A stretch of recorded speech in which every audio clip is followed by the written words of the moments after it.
ನಮಸ್ಕಾರ ಕದಂಬ ನ್ಯೂಸ್ಗೆ ಸ್ವಾಗತ. ನಾನು ಸೋನಿಕಾ ಸುದೇಶ್. ಮೊದಲಿಗೆ ಮುಖ್ಯಾಂಶಗಳು.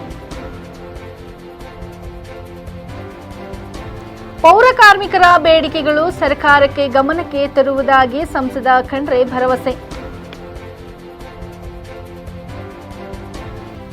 ವಿವಿಧ ಬೇಡಿಕೆ ಈಡೇರಿಕೆಗೆ ಆಗ್ರಹಿಸಿ ಕರ್ನಾಟಕ ರಾಜ್ಯ ಗ್ರಾಮ ಆಡಳಿತ ಅಧಿಕಾರಿಗಳ ಸಂಘದ ವತಿಯಿಂದ ಮುಷ್ಕರ. ಶ್ರೀ ಶ್ರೀ ಚನ್ನವೀರ ಶಿವಾಚಾರ್ಯರು ಹಾರ್ಕುಡ ಸ್ವಾಮಿಗಳಿಗೆ ತುಲಭಾರ. ನಾಟಕದಲ್ಲಿ ಸಾಧನೆ ಮಾಡಿದ ಸಾಧಕರಿಗೆ ಸನ್ಮಾನ. ಸುದ್ದಿಯ ವಿವರಗಳು. ಕರ್ನಾಟಕ ರಾಜ್ಯ ಪೌರ ನೌಕರರ ಸಂಘ ಕೇಂದ್ರ ಸಮಿತಿ ಚಿತ್ರದುರ್ಗ ಘಟಕ ಬೀದರ್ ವತಿಯಿಂದ ನಗರದ ಝೀರಾ ಫಂಕ್ಷನ್ ಹಾಲ್ನಲ್ಲಿ ಶುಕ್ರವಾರ ಹಮ್ಮಿಕೊಂಡಿರುವ ಪೌರ ಕಾರ್ಮಿಕರ ದಿನಾಚರಣೆ ಕಾರ್ಯಕ್ರಮವನ್ನು ಪೌರ ಆಡಳಿತ ಸಚಿವರಾದ ರಹೀಂ ಖಾನ್ ಉದ್ಘಾಟಿಸಿದರು. ಬೀದರ್ ಸಂಸದ ಸದಸ್ಯರಾದ ಸಾಗರ್ ಖಂಡ್ರೆ ಅವರು ಮಾತನಾಡಿ, ಪೌರ ಕಾರ್ಮಿಕರ ಬೇಡಿಕೆಗಳನ್ನು ಸರ್ಕಾರದ ಗಮನಕ್ಕೆ ತಂದು ಈಡೇರಿಸುವುದಾಗಿ ಎಂದು ತಿಳಿಸಿದರು. ಸಂಘದ ರಾಜ್ಯಾಧ್ಯಕ್ಷ ಪ್ರಭಾಕರ್ ಮಾತನಾಡಿ, ಕೈತುಂಬ ಸಂಬಳ ಪಡೆದು ಐಷಾರಾಮಿ ಕೋಣೆಯಲ್ಲಿ ಕುಳಿತು ಕೆಲಸ ಮಾಡುವ ಸರ್ಕಾರ ನೌಕರಿಗೆ ನೀಡಿರುವ ಜ್ಯೋತಿ ಸಂಜೀವಿನಿ ಯೋಜನೆಯು ಪೌರ ಕಾರ್ಮಿಕರಿಗೂ ವಿಸ್ತರಿಸಬೇಕು ಎಂದು ಒತ್ತಾಯಿಸಿದರು. ರಸ್ತೆಗಿಳಿದು ಕೆಲಸ ಮಾಡುವ ಪೌರ ಕಾರ್ಮಿಕರಿಗೆ ಸರ್ಕಾರ ಮಲತಾಯಿ ಧೋರಣೆ ಅನುಸರಿಸುತ್ತಿರುವುದು ಸೂಕ್ತವಲ್ಲ. ಆದುದರಿಂದ ಕೂಡಲೇ ಸರ್ಕಾರ ಗಮನ ಹರಿಸಿ ಈ ಸೌಲಭ್ಯವನ್ನು ಒದಗಿಸಬೇಕೆಂದು ಎಂದರು. ಈ ಹಿಂದೆ 2018ರಲ್ಲಿ ಮುಖ್ಯಮಂತ್ರಿ ಆಗಿದ್ದ ಸಿದ್ದರಾಮಯ್ಯ ಅವರು ಗುಡಿಸಲಲ್ಲಿ ವಾಸಿಸುವ ಪೌರ ಕಾರ್ಮಿಕರಿಗೆ ತನ್ನದೇ ಉತ್ತಮ ಸುಸಜ್ಜಿತ ಮನೆಯನ್ನು ಕಟ್ಟಿಕೊಳ್ಳಲು ಜಾರಿಗೆ ತಂದಿರುವ ಗೃಹಲಕ್ಷ್ಮಿ ಯೋಜನೆಯ ಮೀಸಲಿಟ್ಟಿರುವ 7.5 ಲಕ್ಷ ರೂಪಾಯಿ ಹಣವನ್ನು 15 ಲಕ್ಷದವರೆಗೆ ಹೆಚ್ಚಳ ಮಾಡಬೇಕು ಎಂದು ಆಗ್ರಹಿಸಿದರು. ನಗರ ಸ್ಥಳೀಯ ಸಂಸ್ಥೆಗಳಲ್ಲಿ ಕೆಲಸ ಮಾಡುವ ನೌಕರರಿಗೆ ಎಲ್ಲ ರೀತಿಯ ಸರ್ಕಾರ ಸೌಲಭ್ಯಗಳು ಒದಗಿಸಬೇಕು. ಪೌರ ಕಾರ್ಮಿಕ ಜೊತೆಯಲ್ಲಿ ಸುಮಾರು 15-20 ವರ್ಷಗಳಿಂದ ಕೆಲಸ ಮಾಡುತ್ತಿರುವ ನೀರು ಬಿಡುವ ನೌಕರರ ಸೇವೆಯನ್ನು ಕಾಯಂಗೊಳಿಸಬೇಕು ಎಂದು ಒತ್ತಾಯಿಸಿದರು. ವೇದಿಕೆ ಮೇಲೆ ಆದಿಜಾಂಬವ ಅಭಿವೃದ್ಧಿ ನಿಗಮದ ಅಧ್ಯಕ್ಷರು ಹಾಗೂ ಸಂಘದ ರಾಜ್ಯ ಪ್ರಧಾನ ಕಾರ್ಯದರ್ಶಿ ಮತ್ತು ಕಾರ್ಯದರ್ಶಿಗಳು ಹಾಗೂ ಜಿಲ್ಲಾ ಸಮಿತಿಯ ಪದಾಧಿಕಾರಿಗಳು ಉಪಸ್ಥಿತರಿದ್ದರು. ಪೌರಾಡಳಿತ ಸಚಿವರಾದ ರಹೀಂ ಖಾನ್ ಸರ್ ಅವರು ಕೂಡ ಉಪಸ್ಥಿತರಿದ್ದರು. ಜೊತೆ ರಾಜ್ಯಾಧ್ಯಕ್ಷರು, ಸಂಘದ ರಾಜ್ಯಾಧ್ಯಕ್ಷರು ಹಾಗೂ ನಮ್ಮ ಆದಿಜಾಂಬವ ನಿಗಮದ ಅಧ್ಯಕ್ಷರು ಕೂಡ ಬಂದಿದ್ದಾರೆ. ಸಾಕಷ್ಟು ಬೇಡಿಕೆಗಳು ಕೂಡ ಇಟ್ಟಿದ್ದಾರೆ. ನಮ್ಮ ರಾಜ್ಯ ಸರ್ಕಾರದ ವತಿಯಿಂದ ಎಷ್ಟಾಯಿತು ಅಷ್ಟು ನಾವು ಬೇಡಿಕೆ ಈಡೇರಿಸಲಿಕ್ಕೆ ನಾವು ಪ್ರಯತ್ನ ಮಾಡ್ತೀವಿ. ಸರ್, ಸಿಎಂ ರಾಜೀನಾಮೆ ಬಗ್ಗೆ ಏನು ಹೇಳ್ತೀರಾ ಸರ್? ಬೀದರ್ ನಗರದಲ್ಲಿ ರೋಡ್ ಎಲ್ಲ ಹಾಳಾಗೋಗಿದೆ. ಯಾವಾಗ ಸರ್ ಅದು ಮುಖ್ಯ ಕಾಣಿಸೋದು? ಬಾಲ್ಗೆ ರೋಡಲ್ಲೇ ಪೂರ್ತಿ ಹಾಳಾಗಿದೆ. ಬಾಲ್ಗೆ ಹೋಗೋ ರೋಡ್ ಸರ್, ನವಬಾದ್ ರೋಡ್ ಆಗ್ತದೆ, ಹಂತದಲ್ಲಿ ಆಗಬೇಕಾಗುತ್ತೆ. ಈಗಾಗಲೇ ಸಾಕಷ್ಟು ಅನುದಾನ ನಮ್ಮ ರಹೀಂ ಖಾನ್ ಸರ್ ತಂದಿದ್ದಾರೆ. ಹಂತದಲ್ಲಿ ಕೆಲಸ. ಸಿಎಂ ರಾಜೀನಾಮೆ ಮಾಡೋದು ಏನು ಅಂತೀರಾ? ಸಿಎಂ ರಾಜೀನಾಮೆ ವಿಷಯ ಆಗಲ್ರಿ. ಸಿಎಂ ರಾಜೀನಾಮೆ ಕೊಡ್ತಾರೆ. ಇನ್ನೂ ತಪ್ಪೇ ಮಾಡಿಲ್ಲ, ಯಾಕೆ ರಾಜೀನಾಮೆ ಕೊಡ್ತಾರೆ? ತಪ್ಪು ಮಾಡಿಲ್ಲ ಅಂದ್ಮೇಲೆ ತನಿಖೆಗೆ ಯಾಕೆ ಹೆದರೋದು ಸರ್? ತಪ್ಪು ಮಾಡಿಲ್ಲ ಅಂದ್ಮೇಲೆ ತನಿಖೆಗೆ ಯಾಕೆ? ಇವಾಗ ನೀವು ನೋಡ್ಬೋದು, ಇವಾಗ BJP ಅವರು ಎಷ್ಟು ವರ್ಷ ಮುಖ್ಯಮಂತ್ರಿ 2013ರಿಂದ 2018 ತನಕ ಮುಖ್ಯಮಂತ್ರಿ. ಆವಾಗ ಅವ್ರು ಏನೂ ತಪ್ಪು ಮಾಡಿಲ್ಲ, ಅವ್ರಿಗೆ ಅವ್ರ ಮೇಲೆ ಏನೂ ಸಿಕ್ಕಿಲ್ಲ. ಈಗ BJP ಸರ್ಕಾರ ಇದ್ದಾಗ 2020-21ರಲ್ಲಿ ಮೂಡ ಸೈಟ್ ಹಂಚಿಕೆ ಬಗ್ಗೆ ನೀವು ಅವ್ರು ತೆಗಿತಾರೆ ಅಂತ ಅವ್ರ ಅಧಿಕಾರದಲ್ಲೂ ಇದ್ದಿಲ್ಲ. ಅವರು ಸಾಕಷ್ಟು 42 ವರ್ಷದ ರಾಜಕೀಯದಲ್ಲಿದ್ದಾರೆ. ಸಾಕಷ್ಟು ಸಲ ಅವ್ರು ಮಂತ್ರಿ ಆಗಿದ್ದಾರೆ. 16 ಸಲ ಅವರು ಬಜೆಟ್ ಮಂಡನೆ ಮಾಡಿದ್ದಾರೆ. ಈ ಯಾವಾಗ ಮಂತ್ರಿ ಇದ್ರು, ಯಾವಾಗ ಮುಖ್ಯಮಂತ್ರಿ ಇದ್ರು, ಅಧಿಕಾರದಾಗಿದ್ದಾಗೆ ಅವ್ರು ಏನೂ ತಪ್ಪು ಮಾಡಲ್ಲ, ಯಾವುದು ಸಿಗ್ತಾ ಇಲ್ಲ. ಅಧಿಕಾರ ಇಲ್ಲದಾಗ ನೀವು ಏನಾರ ಒಂದು ಹುಡುಕಿ ನಮ್ಮ ಸರ್ಕಾರ ಮೇಲೆ ನೀವು ಒತ್ತಡ ಹಾಕ್ಬೇಕಂತ ಇದು BJP ಅವರು ಬೇಕಂತ ಮಾಡಕ್ಕಂತ ಎಲ್ರಿಗೂ ಗೊತ್ತಾಗಿದೆ. ಎಲ್ಲ ಜನ ಕೂಡ ನಮ್ಮ ಪರವಾಗಿದ್ದಾರೆ. ನಾವು ಅದೇ ರೀತಿ ಒಳ್ಳೆ ರೀತಿ ನಾವು ಸೇವೆನೂ ಕೊಡ್ತಾ ಇದ್ವಿ. ನಾವು ಏನೇನು ನಾವು ಗ್ಯಾರಂಟಿಗಳು ನಾವು ಕೊಟ್ಟಿದ್ವಿ ಚುನಾವಣೆಗಿಂತ ಮುಂಚೆ, ಅದು ಕೂಡ ನಾವು ಎಲ್ರಿಗೂ ನಾವು ಮನೆಗೆ ಮುಟ್ಟಿಸ್ತಾ ಇದ್ವಿ. ರಾಜಕೀಯವಾಗಿ ಅವ್ರು ನಮಗೆ ಡಿಫೀಟ್ ಮಾಡೋಕ್ಕಾಗಲ್ಲ ಅಂತ ಬಸ್ಸಲ್ಲಿಕ್ಕಿಂದು ಈ ರೀತಿಯಲ್ಲಿ ಅವರು ಮಾಡ್ತಾ ಇದ್ದಾರೆ. ಬೀದರ್ನಲ್ಲಿ ಪೌರ ಕಾರ್ಮಿಕರ ದಿನಾಚರಣೆಯನ್ನು ಆಯೋಜನೆ ಮಾಡಲಾಗಿತ್ತು. ಸದರಿ ಕಾರ್ಯಕ್ರಮಕ್ಕೆ ಗೌರವಾನ್ವಿತ ಘನ ಸರ್ಕಾರದ ಪೌರಾಡಳಿತ ಸಚಿವರು ಆಗಿರ್ತಕ್ಕಂಥ ರಹೀಂ ಖಾನ್ ಅವರು, ಈ ಭಾಗದ ಸಂಸದರು ಆಗಿರುವಂಥ ಈಶ್ವರ್ ಖಂಡ್ರೆ ಅವರು, ಸಾಗರ್ ಖಂಡ್ರೆ ಅವರು ಹಾಗೂ ವಿವಿಧ ನಾಯಕರು, GS ಮಂಜುನಾಥ್ ಅವರು ಸೇರಿದಂತೆ ವಿವಿಧ ನಾಯಕರುಗಳು ಆಗಮಿಸಿ ಕಾರ್ಯಕ್ರಮವನ್ನು ಅಚ್ಚುಕಟ್ಟಾಗಿ ಇವತ್ತು ನೌಕರರ ಕುಂದುಕೊರತೆಗಳ ಬಗ್ಗೆ ಆಲಿಸಿದ್ದಾರೆ. ಇವತ್ತು ಘನ ಸರ್ಕಾರ ಪೌರ ಕಾರ್ಮಿಕರ ದಿನಾಚರಣೆ, ಯಾಕಂದರೆ ಇವತ್ತು ಬೀದರ್ನಲ್ಲಿ ಮಾಡಿರ್ತಕ್ಕಂಥ ಕಾರ್ಯಕ್ರಮ ನಮಗೆ ಭಾಳ ಖುಷಿ ತಂದಿದೆ. ಯಾಕಪ್ಪ ಅಂದರೆ ಇವತ್ತು ಘನ ಸರ್ಕಾರ ರಾಜ್ಯದ ನಗರಸಭೆಗಳಲ್ಲಿ ಇರುವಂಥ 2127 ಜನ ಪೌರ ಕಾರ್ಮಿಕರನ್ನು ಇವತ್ತು ಏಕಕಾಲದಲ್ಲಿ ಸಕ್ರಮತೆ ಮಾಡುವಂಥ ಆದೇಶ ಮಾನ್ಯ ಸಚಿವರು ಹೊರಡಿಸಿದ್ದಾರೆ. ಅವರಿಗೆ ಮಾನ್ಯ ಘನ ಸರ್ಕಾರಕ್ಕೆ ನಾವು ಕರ್ನಾಟಕ ರಾಜ್ಯ ಪೌರ ನೌಕರರ ಸಂಘದಿಂದ ಕೃತಜ್ಞತೆಯನ್ನು ಸಲ್ಲಿಸ್ತಿದ್ದೇವೆ. ಅದೇ ನಿಟ್ಟಿನಲ್ಲಿ ಇವತ್ತು 25-30 ವರ್ಷಗಳಿಂದ ಪೌರ ಕಾರ್ಮಿಕರ ಜೊತೆಯಲ್ಲಿಯೇ ನೀರು ಸರಬರಾಜು ನೌಕರರನ್ನು ಸಕ್ರಮತೆ ಮಾಡಬೇಕಾಗಿತ್ತು. ಆದರೆ ಸರ್ಕಾರ ಮಲತಾಯಿ ಧೋರಣೆ, ಒಂದು ಕಣ್ಣಿಗೆ ಸುಣ್ಣ ಮತ್ತೊಂದು ಕಣ್ಣಿಗೆ ಬೆಣ್ಣೆ ಎಂಬುವಂತೆ ನೀರು ಸರಬರಾಜು ನೌಕರರನ್ನು ಕೈಬಿಟ್ಟು ಬರೀ ಪೌರ ಕಾರ್ಮಿಕರನ್ನೇ ಕಾಯ್ ಮಾಡುವಂಥ ಚಾಳಿಯನ್ನು ಹೊಂದಿದೆ. ದಯಮಾಡಿ ಘನ ಸರ್ಕಾರ ಈ ಕಡೆ ನೌಕರರನ್ನು ಜೀತದ ಪದ್ಧತಿಗೆ ಸರ್ಕಾರನೇ ತಳ್ಳುತ್ತದೆ ಏನಂತಂತೇಳಿ ನಮಗೆ ಆತಂಕ ಆಗ್ತದೆ. ದಯಮಾಡಿ ನಮ್ಮ ನೀರು ಸರಬರಾಜು ನೌಕರಗಳು ಆಗಿರ್ಬೋದು, ಡ್ರೈವರ್ಸ್ಗಳು, ಲೋಡರ್ಸ್ಗಳು ಆಗಿರ್ಬೋದು, ಅಕೌಂಟೆಂಟ್ಸ್ಗಳು ಆಗಿರ್ಬೋದು, ನೋಡಲ್ ಇಂಜಿನಿಯರ್ಸ್ಗಳು ಆಗಿರ್ಬೋದು, ಕಂಪ್ಯೂಟರ್ ಆಪರೇಟರ್ಸ್ಗಳು ಆಗಿರ್ಬೋದು, ಈಗ 30 ವರ್ಷಗಳಿಂದ ನಗರಸಭೆ ಸಂಸ್ಥೆಗಳು ಕೆಲಸ ಮಾಡ್ತಾ ಇದ್ದಾರೆ. ಅವ್ರನ್ನೂ ಸಹ ಏಕರೂಪದಲ್ಲಿ ಸಕ್ರಮತೆ ಮಾಡಬೇಕಂತಂತೇಳಿ ಮಾನ್ಯನ ಸರ್ಕಾರದ ಮುಖ್ಯಮಂತ್ರಿಗಳಾದಂಥ ಸಿದ್ದರಾಮಯ್ಯನವರಿಗೂ ಹಾಗೂ ಹೋರಾಟ ಸಚಿವರಿಗೂ ನಾವು ಕರ್ನಾಟಕ ರಾಜ್ಯ ಪೌರ ನೌಕರರ ಸಂಘದಿಂದ ಒತ್ತಾಯ ಮಾಡ್ತಾ ಇದ್ದೇವೆ. ಅದೇ ನಿಟ್ಟಿನಲ್ಲಿ ಮಾನ್ಯ ಸಿದ್ದರಾಮಯ್ಯನವರು 2018ರಲ್ಲಿ ಮುಖ್ಯಮಂತ್ರಿ ಆದಾಗ ಪೌರ ಕಾರ್ಮಿಕರು ಗುಡಿಸಲಲ್ಲಿ ಇರಬಾರ್ದು ಅಂತಂತೇಳಿ ಗೃಹ ಭಾಗ್ಯ ಯೋಜನೆಯನ್ನು ಪೌರ ಕಾರ್ಮಿಕರಿಗೆ ಜಾರಿಯನ್ನು ತಂದರು.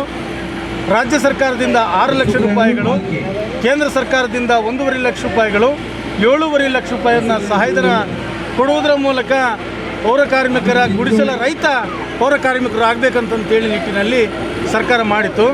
ಆದರೆ ಈಗಿನ ಬೆಲೆಗಳು ಗಗನಕ್ಕೇರಿರೋದ್ರಿಂದ ಗೃಹ ಭಾಗ್ಯ ಯೋಜನೆಯನ್ನು 7.5 ಲಕ್ಷದಿಂದ 15 ಲಕ್ಷಕ್ಕೆ ಏರಿಸಬೇಕು. ಆ ಗೃಹ ಭಾಗ್ಯ ಯೋಜನೆಯನ್ನು ನೀರು ಸರಬರಾಜು, ಸ್ಯಾನಿಟರಿ ಸೂಪರ್ವೈಸರ್, ಡ್ರೈವರ್ಸ್, ಲೋಡರ್ಸ್ಗಳು ಕೂಡ ಸಹ ವಿತರಿಸಬೇಕು ಅಂತಂತ ಹೇಳ್ತಿದ್ದೀನಿ. ಅದೇ ನಿಟ್ಟಿನಲ್ಲಿ ಇವತ್ತು ಕೊರೋನಾ ಟೈಮಿನಲ್ಲಿ ಎಲ್ಲರೂ ಮನೆ ಬಾಗಿಲುಗಳಲ್ಲಿ ಹಾಕ್ಕೊಂಡಿದ್ರು.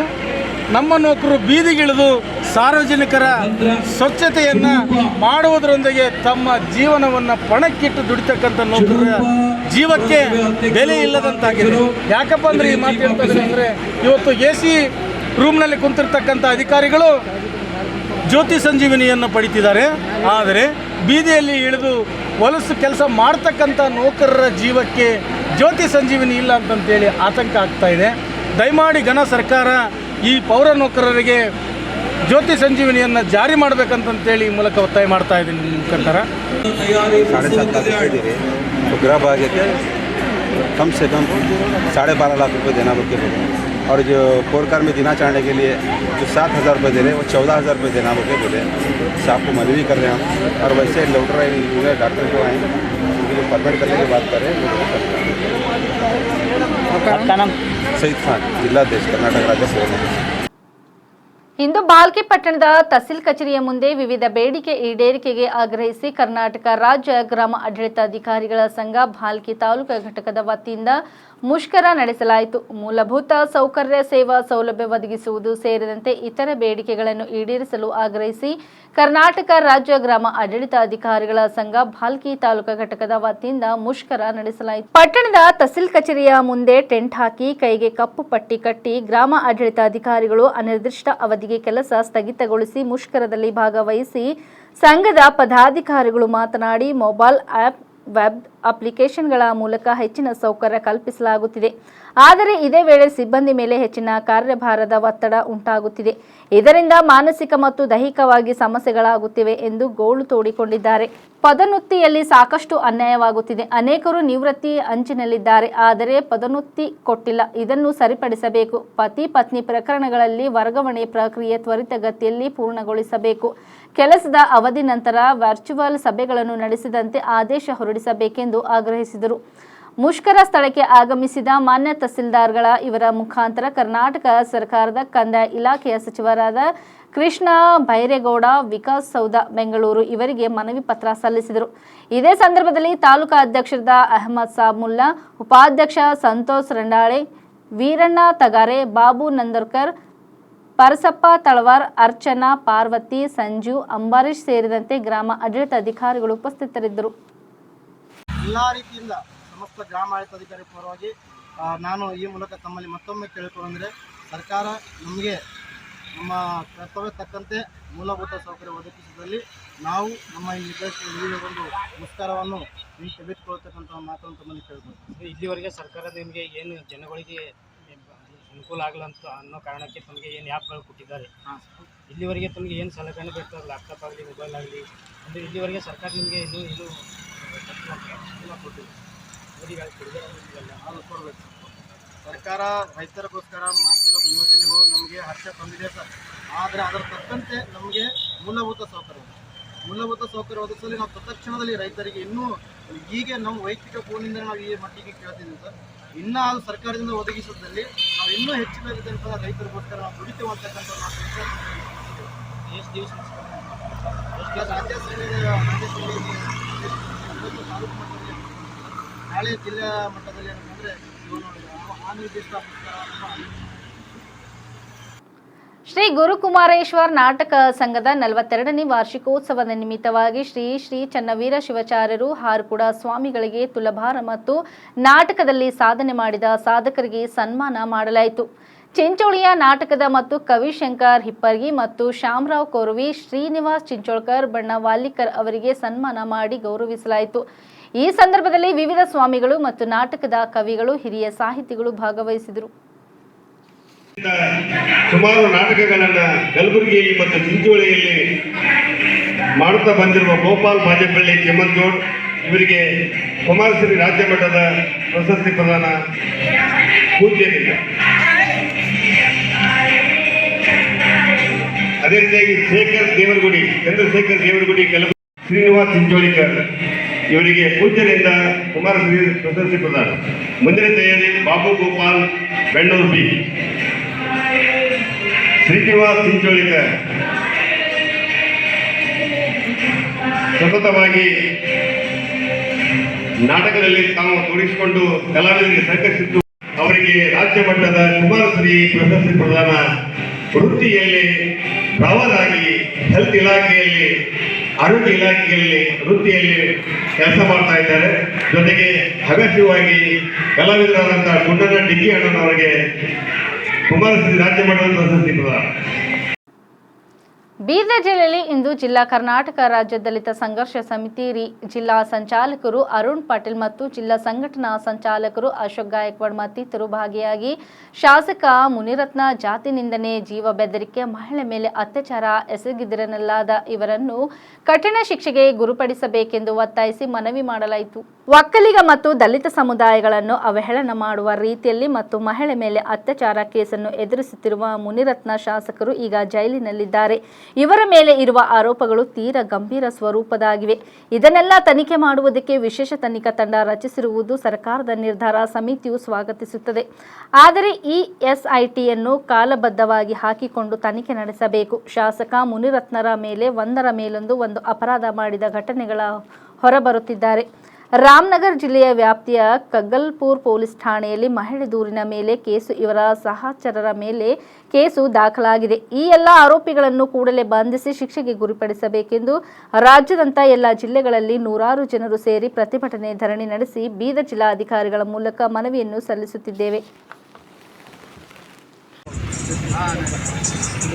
ಸ್ವತಂತ್ರ ಬಂದು 75 ವರ್ಷ ಕಳೆದರೂ ಕೂಡ ಅಸ್ಪೃಶ್ಯತೆ ಇನ್ನೂ ಹೋಗಿಲ್ಲ, ಬಡತನ ಶೋಷಣೆ ಹೋಗಿಲ್ಲ, ದೇಶ ಅರಾಜಕತೆ ಇನ್ನೂ ಜಾಸ್ತಿ ಆಗಿದೆ. ಆದರೂ ಕೂಡ ಕೇಂದ್ರದಲ್ಲಿದ್ದ ಸರ್ಕಾರ ತಮ್ಮ ತಪ್ಪುಗಳನ್ನು ಮುಗಿಸ್ಕೊಳ್ಳೋಕೆ ಇನ್ನೊಬ್ಬರ ಯಾವುದರ ಒಂದು ಹೇಳಿಕೆಗಳನ್ನು ಅದೇ ಒಂದು ದೊಡ್ಡ ಜಾತ್ರೆ ಮಾಡ್ಕೊತ ಇರ್ತಿದ್ರು.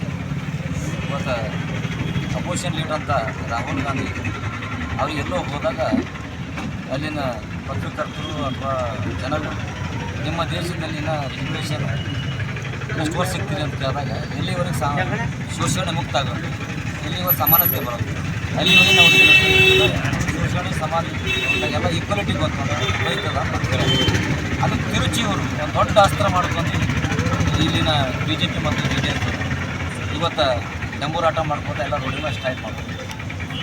ಅಸ್ಪೃಶ್ಯತೆಯಲ್ಲಿ ಹೋಗಿದ್ದೀವಿ, ಇನ್ನೂ ಅಸ್ಪೃಶ್ಯತೆ ನಿವಾರಣೆ ಆಗಿಲ್ಲ. ಇವತ್ತು ಶೆಡ್ಯೂಲ್ ಕಾಸ್ಟ್ದವರು ಇಂಥ ಬೀದರ್ ಜಿಲ್ಲೆ ಹಂತದಲ್ಲಿ ಎಲ್ಲರೂ ಹೋಗಿ ಮನೆ ಕೇಳಿ ಮನೆ ಕೊಡೋರು ನಮಗೆ ಕಿರೇ ಮನೆ ಅಂಥದ್ರ ಬಗ್ಗೆ ಯಾವ್ದಾರು ಹೋರಾಟ ಮಾಡಿ BJPಯವರು JDS ಅವರು. ಇದು ಬಿಟ್ಟು ಆ ರಿಸರ್ವೇಷನ್ ಏನು ಮಾತಾಡೋಂಥ ದೊಡ್ಡ ಮಾತು ಏನಾಗ್ಯದ, ಅಂಬೇಡ್ಕರ್ ಅವರು ಹೇಳ್ಯಾರ ಎಲ್ಲಿವರೆಗೆ ಜಾತಿ ನಿರ್ಮೂಲನೆ ಆಗೋದು, ಸಾಮಾಜಿಕ ಪರಿವರ್ತನೆ ಆಗೋದು, ಎಲ್ಲ ಸಾಮಾಜಿಕ ಸಾಮರಸ್ಯ ಈಕ್ವಲಿಟಿ ಬರಲಿಲ್ಲ ಅಂದ್ರೆ ಅಲ್ಲಿವರೆಗೆ ರಿಸರ್ವೇಷನ್ ಬೇಕೇ ಇಟ್ಟಿಲ್ಲ. ಅದಕ್ಕಾಗಿ ಅದು ಒಂದು ವಿಚಾರವನ್ನೇ ದೊಡ್ಡ ರಬ್ಬ ಮಾಡ್ಕೊಂಡು ಗೊತ್ತಾ, ಕರ್ನಾಟಕದಲ್ಲಿಂತ ಛಲವಾದಿಯವರು ಬಂದು ಬೀದರ್ನಲ್ಲಿ ಒಂದು ಸ್ಟ್ರೈಕ್ ಮಾಡ್ತಾರೆ. ಅಂಥ ಒಂದು ನಡೆಯನ್ನು ನಾವು ತೀವ್ರವಾಗಿ ಖಂಡಿಸ್ತಾ ಇದ್ದೀವಿ. ಇವತ್ತೇ ಮತ್ತು ಕೇಂದ್ರ ಸರ್ಕಾರ ಏನು ಒನ್ ನೇಷನ್ ಒನ್ ಎಲೆಕ್ಷನ್ ಅಂತ ಇವತ್ತು ಒಂದು ಕಾನೂನು ಜಾರಿ ತರ್ತಾ ಇದ್ದಾರೆ, ಅದು ಕೂಡ ನಾವು ಖಂಡಿಸ್ತೀವಿ. ಅದೇನು ಮಾಡಿದ್ರೂ ಕೂಡ ಪರಿಪೂರ್ಣ ಆಗಲ್ಲ, ಅದು ಫೇಲ್ ಆಗೋದು ಒಂದು ದಿವಸ. ಆದ್ರೂ ಕೂಡ ಇವತ್ತೇನು ಒಂದು ಜನರ ಮಧ್ಯದಾಗ ವಿಚಾರ ಬಿಟ್ಟು ಜನರಿಂದ ವಿಚಾರಗಳನ್ನು ಹಂಚ್ಕೋಬೇಕಾಗಿತ್ತು. ಯಾರು ಒಪಿನಿಯನ್ಸ್ ಕ್ರಿಯೇಟ್ ಮಾಡಬೇಕು, ಅದು ಕೆಲಸ ಮಾಡಿಲ್ಲ. ಅಥವಾ ಅಪೋಸಿಷನ್ ಪಾರ್ಟಿ ಅದ, ಅಪೋಸಿಷನ್ ಪಾರ್ಟಿದಾಗ ಚರ್ಚೆ ತಂದು ಪಾರ್ಲಿಮೆಂಟ್ ಚರ್ಚೆ ಮುಖಾಂತರ ಈ ಮುಂದೆ ಕಾನೂನು ತರಬೇಕು. ಅದು ಏಕಾಏಕಿ ಇವ್ರು ತಂದು ಇವತ್ತು ಏನು ಅವ್ರ ವೈಫಲ್ಯಗಳನ್ನು ಮುಚ್ಕೊಳ್ಳೋಕ್ಕೆ ಇವೇ ಚರ್ಚೆಗಳು ಮಾಡಬೇಕಂತ ಇವತ್ತು ಅನೇಕ ರಾಜ್ಯಗಳಲ್ಲಿ ಚುನಾವಣೆಗಳು, ಆ ಚುನಾವಣೆಗಳಲ್ಲಿ ಬೇರೆ ಮಾತು ಆಡಬಾರ್ದು, ಇದೇ ಚರ್ಚೆಗೆ ಬರಲಿ ಎಂಬ ಇಂಥವೆಲ್ಲ ವಿಚಾರಗಳು ಅವ್ರು ಹೊರಗೆ ಬಿಟ್ಟು ಇವತ್ತು ಕೇಂದ್ರ ಸರ್ಕಾರ ಗಂಭೀರಾಟಿಕೆ ಮಾಡ್ತಿದೆ. ಅದು ನಾವು ಕರ್ನಾಟಕದಲ್ಲಿ ಮೊನ್ನೆ ಕೂಡ ಏನು ಒಂದು ಒಕ್ಕಲಿಗ ಸಮಾಜ ಹಾಗೂ ದಲಿತ ಸಮಾಜ ಕೀಳವಾಗಿ ಮಾತಾಡುವಂಥ ಮುನಿರತ್ನ ಶಾಸಕರು ಇವತ್ತು ಕೂಡ BJP ಅವರು ಬೇರೆ ಬಗ್ಗೆ ಸ್ಟ್ರೈಕ್ ಮಾಡ್ತಾರೆ, ಬೇರೆ ವಿಚಾರಗಳು. ಅವನಿಗೆ ಇವತ್ತಿಗೂ ಕೂಡ ಪಾರ್ಟಿ ಪಕ್ಷದಿಂದ ಉಚ್ಚಾಟನೆ ಮಾಡಿದೆ. ಅವ್ರಿಗೆ ಪಕ್ಷ ಉಚ್ಚಾಟನೆ ಮಾಡಬೇಕು. ಹಾಗೆ ನಾವು ಮಾಡಿದಂಥ ಏನು ಕುತಂತ್ರಗಳು, ಏನೇನು ಕೆಲಸಗಳು ಅವೆಲ್ಲವೂ ಕೂಡ ಕರ್ನಾಟಕದ ಪೊಲೀಸರು, ಕರ್ನಾಟಕದ ಎಲ್ಲ ಸರ್ಕಾರ ಹೆಚ್ಚಿನ ರೀತಿ ತನಿಖೆ ಮಾಡಿ ಆಮೇಲೆ ಉಗ್ರವಾದಂಥ ಕಾನೂನು ಕ್ರಮ ಕೈಗೊಳ್ಳಬೇಕಂತ ತಮ್ಮ ಮುಖಾಂತರ ನನ್ನ ಜಿಲ್ಲಾಧಿಕಾರಿಗೆ ನಾವು ಖಂಡಿಸಿ ಮತ್ತು ಮುನಿರತ್ನ ಇವರು ಜಾತಿ ನಿಂದನೆ ಅವಹೇಳನಕಾರಿ ಮಾತಾಡಿದ್ದನ್ನು ಖಂಡಿಸಿ ಒಂದು ದೇಶ ಒಂದು ಚುನಾವಣೆ ಒಂದು ಘೋಷಣೆ ಮಾಡಿದ್ದಾರೆ, ಅದು ಕೂಡ ಖಂಡಿಸಿ ರಾಹುಲ್ ಗಾಂಧಿಯವರು ಒಂದು ಜಾತಿ ನಿಂದನೆ ಮಾಡ್ತಾ ಇದ್ದಾರಂತೇಳಿ ಅವಹೇಳನಕಾರಿ ಒಂದು ಸಂದೇಶಗಳನ್ನು ರವಾನೆ ಮಾಡ್ತಾ ಇದ್ದಾರೆ ಇವತ್ತು BJP JDS ಸರ್ಕಾರದವರು. ಅದನ್ನು ಖಂಡಿಸಿ ಇವತ್ತು ಎಲ್ಲ ಜಿಲ್ಲಾ ಕೇಂದ್ರದಲ್ಲಿ ನಾವು ದಲಿತ ಸಂಘರ್ಷ ಸಮಿತಿಯಿಂದ ಧರಣಿಯನ್ನು ಮಾಡ್ತಾ ಇದ್ದೀವಿ. ಆ ನಿಟ್ಟಿನಲ್ಲಿ ಇವತ್ತು ಬೀದರ್ ಜಿಲ್ಲೆಯಲ್ಲಿ ಮಾರುತಿ ಬೋಧೇಶ್ವರ್ ಅವರು ರಾಜ್ಯ ಸಂಘಟನಾ ಸಂಚಾಲಕರ ನೇತೃತ್ವದಲ್ಲಿ ಬಾಲ್ಕಿ ತಾಲೂಕಿನ ರಮೇಶ್ ಬೆಲ್ದಾರು, ಬೀದರ್ ತಾಲೂಕಿನ ಸಂಘಟನಾ ಸಂಚಾಲಕರು ನಮ್ಮ ಸುಬ್ರಹ್ಮಣ್ಯ ಹಲಿಗೆ ಅವರು, ವಾಮನ ಮೈಸೂರಿಗೆ ಬಸಲ್ ತಾಲೂಕಿನ ಸೌರ ತಾಲೂಕಾ ಸಂಚಾಲಕರು ಜರಪ್ಪ ವರ್ಮಾ ಅವರು ಮತ್ತು ಮಂಗಳವಾರ ತಾಲೂಕು ಸಂಚಾಲಕರು ಸತೀಶ್ ರತ್ನಾಕರ್ ಅವರು, ಈ ಕಮಲನಗರ ಸಂಚಾಲಕರು ದಯಾನಂದ್ ತಾಂದೇಳೆ ಅವರು, ಇವರು ಎಲ್ಲರ ನೇತೃತ್ವದಲ್ಲಿ ಇವತ್ತು ನಮ್ಮ ರಾಹುಲ್ ಹಾಲಿಪುರ್ಗ ಅವರು, ಸಾಯಿ ಸಿಂಧೆ ಅವರು, ಪ್ರಜಾಶಕ್ತಿ ಸಮಿತಿ ಜಿಲ್ಲಾ ಅಧ್ಯಕ್ಷರಿದ್ದಾರೆ. ಅದೇ ರೀತಿ ಭೀಮಗರ್ಜನ ಸಮಿತಿಯವರು ಕೂಡ ಭಾಗವಹಿಸಿದ್ದಾರೆ. ನೀತಿಯದ ಆ ನಿಟ್ಟಿನಲ್ಲಿ ನಮ್ಮ ಜಿಲ್ಲಾಧಿಕಾರಿಗಳ ಮುಖಾಂತರ ರಾಷ್ಟ್ರಪತಿಯವರಿಗೆ ಮನವಿ ಪತ್ರವನ್ನು ಕೊಡ್ತಾ ಇದ್ದೀವಿ. ಅದೇ ರೀತಿ ಮತ್ತು ರಾಜ್ಯದ ಮುಖ್ಯಮಂತ್ರಿಗಳು ಕೂಡ ಈ ಮುನಿರತ್ನ ಅವರಿಗೆ ಕಡಿವಾಣ ಹಾಕಬೇಕು, ಮುನಿರತ್ನ ಅವರ ಶಾಸಕರನ್ನು ರದ್ದುಪಡಿಸಬೇಕು ಅಂತ ಹೇಳಿ ಅವ್ರಿಗೆ ಬಂಧಿಸಬೇಕಂತೇಳಿ ಮಾನ್ಯ ಮುಖ್ಯಮಂತ್ರಿ ಅವರಿಗೆ ಕೂಡ ಇವತ್ತು ಜಿಲ್ಲಾಧಿಕಾರಿ ಮುಖಾಂತರ ಮನವಿ ಪತ್ರವನ್ನು ಕೊಡ್ತಾ ಇದ್ದೀವಿ. ಕರ್ನಾಟಕ ರಾಜ್ಯ ಗ್ರಾಮ ಆಡಳಿತಾಧಿಕಾರಿಗಳ ಕೇಂದ್ರ ಸಂಘದ ವತಿಯಿಂದ ಇಂದು ಬೀದರ್ನಲ್ಲಿ ರಾಜ್ಯದ ಗ್ರಾಮ ಆಡಳಿತ ಅಧಿಕಾರಿಗಳ ಸಮಸ್ಯೆಗಳು ಹಾಗೂ ವಿವಿಧ ಬೇಡಿಕೆಗಳನ್ನು ಈಡೇರಿಸುವ ಬಗ್ಗೆ ಪ್ರತಿಭಟನೆ ಮಾಡಲಾಯಿತು. ಗ್ರಾಮ ಆಡಳಿತ ಅಧಿಕಾರಿಗಳ ಹುದ್ದೆಯನ್ನು ತಾಂತ್ರಿಕ ಹುದ್ದೆಗಳಿಗೆ ನೀಡುವ ವೇತನ ಹಕ್ಕುಪತ್ರ ನಮೂನೆ 1-5 ವೆಬ್ ಅಪ್ಲಿಕೇಶನ್ ಪೌತಿ ಆಂದೋಲನ, ಆಪ್ ಸಂರಕ್ಷಣೆ, ಬೆಳೆ ಕಟಾವು, ಮೊಬೈಲ್ ಆಪ್, ಗರುಡ್ ಆಪ್, ಮೊಬೈಲ್ ತಂತ್ರಾಂಶಗಳ ಕೆಲಸದ ವಿಚಾರವಾಗಿ ಇದುವರೆಗೂ ಆಗಿರುವ ಎಲ್ಲ ಅಮಾನತುಗಳನ್ನು ತಕ್ಷಣವೇ ರದ್ದುಪಡಿಸಿ ಹಿಂಪಡೆಯುವ ಬಗ್ಗೆ, ಅಂತರ್ಜಿಲ್ಲಾ ಪತಿ ಪತ್ನಿ ಪ್ರಕರಣಗಳ ವರ್ಗಾವಣೆಯ ಚಾಲನೆ ನೀಡಿ ಅಂತಿಮ ಆದೇಶಕ್ಕಾಗಿ ಬಾಕಿ ಇರುವ ಪ್ರಕರಣಗಳ ವರ್ಗಾವಣೆ ಆದೇಶ ನೀಡುವ ಬಗ್ಗೆ, ಕೆಲವು ವಿಶೇಷ ಚೇತನ, ತೀವ್ರ ಅನಿವಾರ್ಯ ಹಾಗೂ ಆರೋಗ್ಯದ ಸಮಸ್ಯೆ ಇರುವ ಪ್ರಕರಣಗಳ ನಿಯೋಜನೆಗಳನ್ನು ಕೌನ್ಸಿಲಿಂಗ್ ಮೂಲಕ ನಿಯೋಜನೆ ಆದೇಶಗಳನ್ನು ಮಾಡುವ ಬಗ್ಗೆ ಇನ್ನು ಮುಂತಾದ ಬೇಡಿಕೆಗಳನ್ನು ಇಟ್ಟು ಪ್ರತಿಭಟನೆ ನಡೆಸಿದರು. ಈ ಸಂದರ್ಭದಲ್ಲಿ ಜಿಲ್ಲಾ ಅಧ್ಯಕ್ಷರಾದ ಬಬ್ರು ವಾಹನ್ ಬೆಳಮಗಿ, ತಾಲೂಕಾ ಅಧ್ಯಕ್ಷರು ವೀರೇಶ್ ಭಟ್ಟ ಕುರ್ಕಿ ಮತ್ತಿತರರು ಭಾಗಿಯಾಗಿದ್ದರು.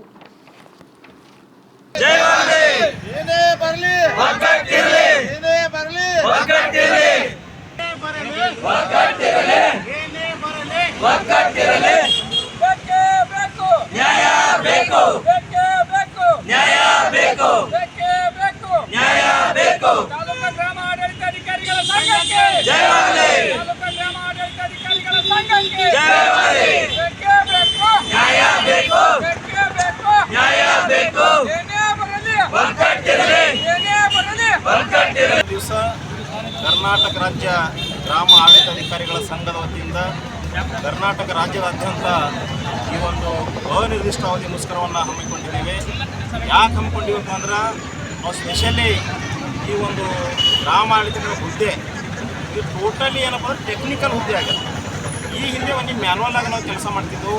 ಈ ಬರುಬರ್ತಾ ದಿನಗಳಲ್ಲಿ ಸುಮಾರು ದಶಕಗಳಿಂದ ಎಲ್ಲ ಒಂದು 2010ರಿಂದ ಎಲ್ಲ ಕೆಲಸನೂ ಕೂಡ ಒಂದು ತಾಂತ್ರಿಕ ಕೆಲಸ ತಂತ್ರಾಂಶದಲ್ಲಿ ಮಾಡ್ತಕ್ಕಂಥ ಕೆಲಸ ಆಗಿರೋದ್ರಿಂದ ಅವೆಲ್ಲ ಒತ್ತಡನ ಹೇರಲಾಗ್ತದೆ. ಈ ಒತ್ತಡದಿಂದ ನಮಗೆ ಯಾವುದೇ ತಾಂತ್ರಿಕ ಕೆಲಸಕ್ಕೆ ಅವರು ಆ ಉಪಕರಣಗಳು ಕೊಟ್ಟಿಲ್ಲ. ಏನು ಕೊಡಬೇಕು ನಮಗೆ ಅವ್ರು ಏನೂ ಕೊಟ್ಟಿಲ್ಲ, ಬಟ್ ಕೆಲಸ ಕೇಳ್ತಾರೆ. ಈಗ ಒಂದು ಎಕ್ಸಾಂಪಲ್, ರೈತರು ಪಗಾರ ಹುಕುಮತ್ ಮಾಡ್ತಾರೆ. ಯಾರೋ 50-50 ನೀರಿಗೆ ಸಂಬಂಧಪಟ್ಟಂತೆ ಎಲ್ಲ ಸಂಯೋಜನೆ, ಪಗಾರ ಹುಕುಮ, ಆಧಾರ್ ಶೀಡಿಂಗ, ಈಗ ಏನು ಭೀ ಕೆಲಸ ಹೇಳ್ತಾರೆ ಅವಕ್ಕೆ ಯಾವುದೇ ಸ್ಪೆಷಾಲಿಟಿ ಕೊಡಲ್ಲ. ಬಟ್ ಕೆಲಸ ಆಯ್ತಾ ಇಲ್ಲ ಸಂಗೀತಕ್ಕ, ನಮಗೆ ಕೆಲಸ ಬೇಕು. ಸೊ ಈ ರೀತಿ ನಮಗೊಂದು ಒತ್ತಡ ಹಾಕೋದ್ರಿಂದ ರಾಜ್ಯದಲ್ಲಿ 2 ವರ್ಷ 3 ವರ್ಷಗಳಿಂದ ನಾವು ನೋಡಿದಾಗ ಸುಮಾರು 50 ಗ್ರಾಮ ಆಡಳಿತಾಧಿಕಾರಿಗಳು ಡೆತ್ ಆಗಿರ್ತಕ್ಕಂಥದ್ದನ್ನು ನಾವೇನಪ್ಪ ಅಂದ್ರೆ ಈ ಸದ್ಯಕ್ಕೆ ಉಲ್ಲೇಖ ಮಾಡಿ ಕೆಲಸದ ಒತ್ತಡಕ್ಕಾಗಿ. ಸೊ ಇದು ಅಲ್ಲದೆ ಈ ಕೆಲಸ ಹೆಂಗೋ ನಾವು ಇವತ್ತು ಆಧಾರ್ ಶೀಟಿಂಗ್ ಏನು ಭೀ ಮಾಡ್ತೀವಿ, ಎಲ್ಲ ಕೆಲಸಗಳು ನಮ್ಮ ಓನ್ ದುಡ್ಡಿಂದ, ಓನ್ ಮೊಬೈಲ, ಓನ್ ಕಂಪ್ಯೂಟ್ರ, ಓನ್ ಸ್ಕ್ಯಾನರ, ಓನ್ ಪ್ರಿಂಟ್ರ, ಈಗೆಲ್ಲನೂ ನಮ್ಮದೇ ತೊಗೊಂಡು ನಾವು ಕೆಲಸ ಮಾಡಿದ್ರು ಸಹಿತ ಸಾಯಂಕಾಲವರೆಗೆ ಆಗ್ಬೇಕಂತಾರೆ ಅವರು. ಅದಕ್ಕೆ ನಾವೇನು ಈಗ ನಿರ್ಧಾರ ಮಾಡೀವಿ, ರಾಜ್ಯದಲ್ಲಿ ನಮ್ಮದೇನು ಮಿನಿಸ್ಟರ್ ಅದಾರ, ಸಚಿವರು, ಮಾನ್ಯ ಕೃಷ್ಣ ಬೈರೇಗೌಡ ಸಚಿವರು ಈ ಒಂದು ಬೇಡಿಕೆಗಳನ್ನು ನಮಗೆ ಎಲ್ಲಿವರೆಗೆ ಅದನ್ನೇನಪ್ಪ ಪೂರೈಸ್ತಾರೆ ಅಲ್ಲಿವರೆಗೆ ನಾವು ಕೆಲಸ ಮಾಡಲಿ. ಇದು ಒಂದನೇದು. ಎರಡನೇದಾಗಿ ಏನಾಗುತ್ತೆ, ನಮ್ಮ ಇಲಾಖೆಯಲ್ಲಿ ನಾವು ಏನು ಭೀ ಇವತ್ತು ಎಷ್ಟೇ ಕೆಲಸ ಮಾಡ್ತೀವಿ, ಈ ಎಲ್ಲ ಕೆಲಸಗಳು ಸಕಾಲದ ಅಡಿಯಲ್ಲಿ ಬರ್ತಾವೆ. ಸಕಾಲದಾಗ ಜನರಿಗೆ ನಾವು ಯಾವ ರೀತಿ ರೈತರಿಗೆ ಒದಗಿಸ್ಬೇಕು ಎಲ್ಲ ಕೆಲಸಗಳು ಸಕಾಲದಾಗ ಮಾಡ್ತೀವಿ. ಹಂಗೆ ನಮ್ಮದೇನು ಕೆಲಸವ ನಮ್ಮ ರೆವಿನ್ಯೂದವ್ರದ್ದು, ಈಗ ನಮ್ಮದೊಂದು ಎಕ್ಸಾಂಪಲ್, ಒಬ್ಬ ಸಸ್ಪೆಂಡ್ ಆಗ್ತಾನೆ, ಡಿ ಇ ಇರ್ತದೆ. ಆ ಡಿ ಇ ಸಕಾಲದಾಗಿಲ್ಲ, 10 ವರ್ಷ ಹಂಗೆ ಹೊರಡ್ತದೆ. ಒಂದು ಟೈಮ್ ಬಾಂಡ್ ಇರ್ತದೆ, ಅದು ಸಕಾಲದಾಗಿಲ್ಲ. ಒಬ್ಬ ವರ್ಷದ 2 ವರ್ಷದ ಪ್ರೊಬೇಷನರಿ ಮುಗಿತದೆ, ಅದು ಸಕಾಲದಾಗಿಲ್ಲ. ನಮ್ಮದೊಂದು ಪಿ ಪಿ ಇರ್ತದೆ, ಅದು ಸಕಾಲದಾಗಿಲ್ಲ. ಸೊ ನಮ್ಮ ಎಲ್ಲ ಕೆಲಸ ಸಕಾಲದಾಗಿಲ್ಲ. ಒಂದು ದಿನದಾಗ ಕೆಲಸ 4 ವರ್ಷ ಮಾಡ್ತಾರೆ. ಯಾಕೆ ಈ ಮಲ್ತಾ ಇದ್ರೋಣ ಎಂಬುದು ನಾವು ಭೀ ಅಟ್ಲೀಸ್ಟ್ ನಾವು ಮನುಷ್ಯರಿಗೆ ತೊಗೊಂಬಂದ್ರೆ ಗಮನಿಸ್ಲಿ. ನಾವು ಜನರು ಕೂಡ ಒಳ್ಳೆ ರೀತಿ ವರ್ತಿಸಿ ರೈತರಿಗೆ ಒಳ್ಳೆ ಸೇವೆ ಒದಗಿಸ್ಬೇಕಾದ್ರೆ ನಮಗೂ ಒಂದು ಒಳ್ಳೇದವ್ರು ನಾವು ಮಾಡಬೇಕಲ್ಲ. ನಮಗೆ ಯಾವುದೇ ರೀತಿಯಾದ ಒಂದು ಒಳ್ಳೆ ಸ್ಪೆಷಾಲಿಟಿ ಕೊಡಲಾರ್ದೆ ನಮ್ಮ ಕೆಲಸಗಳು ನಾವು ಮಾಡ್ತಕ್ಕಂಥ ನಮಗೆ ಒಳ್ಳೇದಾಗ್ತಕ್ಕಂಥ ಕೆಲಸಗಳು ಯಾವುದೂ ಸಕಾಲದಾಗಿಲ್ಲ. ಯಾಕಂದ್ರೆ ನಮ್ಮಲ್ಲಿ ಕೆಲಸಗಳು ಇರ್ತಾವೆ. ನಮ್ಮದು ಒಂದು ಪಿ ಪಿ ಮಾಡ್ರಪ್ಪ ಅಂದ್ರೆ 10 ವರ್ಷ ಬೇಕಾದ್ರೆ 2 ವರ್ಷ ಮುಗಿದ್ರಿಗೆ. ನಮ್ಮದೊಂದು ಡಿ ಇಗೆ ನಮ್ಮಲ್ಲೆಲ್ಲ ದೋಸ್ತರು 10 ವರ್ಷ 12 ವರ್ಷ 13 ವರ್ಷ ಡಿ ಇ. ಅಂಥ ಡಿ ಇ ಏನು ಈ ದೇಶ ಲೂಟಿ ಮಾಡಿದವ್ರಿಗೆ ಈ ಡಿ ಇಗಳಿಲ್ಲ. ಟೈಮ್ ಬಾಂಡ್ ಮಾಡೋದು ದೇಶದೇ ಲೂಟಿ ಮಾಡೋದನ್ನ ಈ ಒಂದು ಡಿ ಇಗಳಿಲ್ಲ. ಮಾಮೂಲಿ ಒಂದು ಯಾವುದೋ ಸಣ್ಣ ಪುಟ್ಟ ಸುಳ್ಳ ವಿಷಯಗಳ ಒಂದು ಕೆಲಸ ಹಿಂದೆ ಬಂದರೆ 10 ವರ್ಷ ಡಿ ಇ ಮಾಡಿದ್ರೆ ನಾವು ಬದುಕಬೇಕು ಅನ್ನೋ ಕೆಲಸ ಏನು ಮಾಡ್ತೀವಿ. ಸೊ ಇಂಥ ಸಮಸ್ಯೆಗಳನ್ನು ಸರ್ಕಾರ ಇರಿಸಿದ್ದು ಎರಡನೇದಾಗಿ. ಮೂರನೇದಾಗಿ ಸೇವೆಯಲ್ಲಿ ಏನು ನೋಡೋಕ್ಕಂದ್ರೆ ವರ್ಗಾವಣೆಗಳದಾವೆ ಸರ್. ಇಡೀ ಕರ್ನಾಟಕ ರಾಜ್ಯದಲ್ಲಿ ಎಷ್ಟೊಂದು ಇಲಾಖೆಗಳದಾವ, ಎಲ್ಲ ಇಲಾಖೆಗಳಲ್ಲಿ ಎಲ್ಲ ವರ್ಗಾವಣೆಗಳದಾವೆ. ನಮ್ಮಲ್ಲಿ ರೂಲ್ ಏನು 16 ವರ್ಗಾವಣೆ ಇಲ್ಲ, ಅಂತರ್ಜಿಲ್ಲಾ ವರ್ಗಾವಣೆ ಇಲ್ಲ, ಪತಿ ಪತ್ನಿ ಪ್ರಕರಣ ವರ್ಗಾವಣೆ ಇಲ್ಲ. ಈ ಪತಿ ಪತ್ನಿ ಪ್ರಕರಣ ವರ್ಗಾವಣೆ ಇಲ್ದಲೆ ಸಾಕಷ್ಟು ಡ್ರೈವರ್ಸ್ ಅಲ್ಕತ್ತವಲ್ಲ, ವಿಚ್ಛೇದ ನಡೆದವು, ಜಗಳ ಆಡ್ತಾವೆ. ನೀ ಅನ್ಕೋತಿ ಎಲ್ಲ ಏನಪ್ಪ ಅಂದ್ರೆ ಸಮಯ ಇದ್ದಂಗೆ ಹೋಗ್ಯದ. ಇಡೀ ಫ್ಯಾಮಿಲಿ ಹಾಳಾಗ್ತದ, ತಂದೆ ತಾಯಿ ಕಡೆಗಳಿಗೆ ನಾವು ಹೋಗೋಕ್ಕಾಗಲ್ಲಾಗ್ಯದ. ಇಂಥವೆಲ್ಲ ಒತ್ತಡಗಳು ಕೌಟುಂಬಿಕ ಕಲಹ ಕಾರಣ ಆಗಿ ಕುಟುಂಬದಲ್ಲಿ ನಾವು ನೆಮ್ಮದಿ ಕೆಡಿಸ್ಕೊಂಡು ಇದು ಮತ್ತೆ ಡೆತ್ ಆಗಂಥ ಪರಿಸ್ಥಿತಿ ಬಂದವ. ಸೊ ಇಂಥ ಒಂದು ಒತ್ತಡ ತಡಿಬೇಕಾದ್ರೆ ನಮಗೆ ಸ್ಪೆಷಲಿ ಸರ್ಕಾರ ಈ ಸ್ಪೆಷಾಲಿಟಿ ಅವ್ರು ಕೊಡಲೇಬೇಕು. ಅವ್ರು ಕೆಲಸ ಅಂದ್ರೆ ಅವ್ರು ಕೊಡಲೇಬೇಕು. ಒಂದು ಮಾಮೂಲಿ ಗಾರಿ ಕೆಲಸ ಅದಕ್ಕೆ ಎದರಾದ ಕೊಡೋದಾಗ ಗಾರಿ ಹೊಡೆಯಲ್ಲ. ಸೊ ನಾವು 10 ವರ್ಷಗಳಿಂದ 20 ವರ್ಷಗಳಿಂದ ಎನಿ ಟೈಮ್ ಎಲ್ಲ ಕೆಲಸ ಮಾಡ್ಕೊತ ಬಂದೀವಿ.